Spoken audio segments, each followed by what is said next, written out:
The content doesn't belong to any book. The words I attached from an ancestors are tried to deliver to you. آج ہم علم جفر کی روشنی میں یہ بیان کریں گے کہ خواب میں سانپ کا دیکھنا کیسا ہوتا ہے۔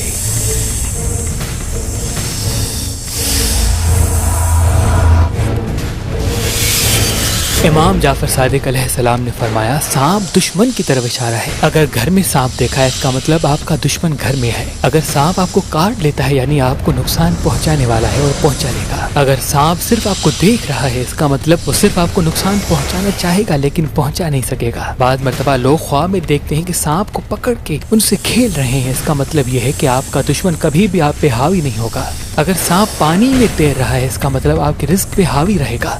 اگر سانپ درخت پہ چل رہا ہے اس کا مطلب وہ آپ کے رزق کی راہوں کو تنگ کرنے کی کوشش کرے گا۔ اگر سانپ بار بار زبان نکال رہا ہے اس کا مطلب یہ ہے کہ وہ کھلم کھلا دشمنی کا اعلان کرے گا۔ اگر سانپ آپ سے لپٹ رہا ہے اس کا مطلب یہ ہے کہ وہ بظاہر دوست بننے کی کوشش کرے گا۔ اگر سانپ زمین میں چلا گیا اس کا مطلب یہ ہے کہ وہ اپنے آپ کو ظاہر نہیں کرے گا۔ اگر سانپ پاؤں میں لپٹا ہوا ہے اس کا مطلب بظاہر آپ کی عزت کرے گا۔ اگر سانپ آپ کے سر پہ سوار ہے اس کا مطلب یہ ہے آپ پہ حاوی رہنے کی کوشش کرے گا۔ اگر سانپ آپ کے ساتھ سویا ہوا ہے اس کا مطلب یا آپ کی بیوی یا آپ کا شوہر ہے۔ اگر سانپ آپ کی ناک یا منہ سے نکلتا ہے اس کا مطلب وہ آپ کی اولاد میں سے ہے۔ اگر سانپ آپ کے منہ اور ناک میں جا رہا ہے اس کا مطلب کوئی آنے والا رشتہ آپ ایسا طے کریں گے جو آپ کے گھر کے لیے خراب ہوگا۔ اگر سانپ گھر میں آ رہا ہے اس کا مطلب گھر میں کسی کی شادی ہوگی جو آپ کے لیے خراب ثابت ہوگا۔ اگر سانپ لال رنگ کا ہے اس کا مطلب اس کا رشتہ آپ کے خون سے ہوگا۔ اگر سانپ سفید رنگ کا ہے اس کا مطلب اس کا رشتہ آپ کے کاروبار سے ہوگا۔ اگر سانپ آسمان میں اڑ رہا ہے اس کا مطلب وہ غلط کاموں کی طرف آپ کو راغب کرے گا۔ اگر سانپ ہرے رنگ کا ہے اس کا مطلب وہ خاندان سے باہر ہوگا۔ اگر سانپ کالا ہے اس کا مطلب یہ ہے کہ ایسا دشمن جو کبھی بھی آپ کو فائدہ نہیں دے گا۔ اگر سانپ کو کسی نے مار دیا ہے اس کا مطلب وہ دشمن پہ فتح حاصل کرے گا۔ اگر کوئی دیکھے کہ سانپ اس کے سامنے کسی کو مار رہا ہے، کسی دوسرے جانور سے لڑ رہا ہے اس کا مطلب ان کے سامنے ہی کسی سے دشمنی کرے گا۔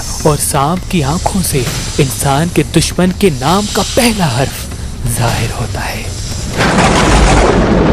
امام جعفر صادق علیہ السلام نے فرمایا اگر کوئی انسان خواب میں سانپ دیکھتا ہے تو جب بھی اس کی آنکھ کھلے فوراً سورہ فلق کو سورہ ناس کا ورد کر دے، بے شک وہ اللہ کی پناہ میں رہے گا۔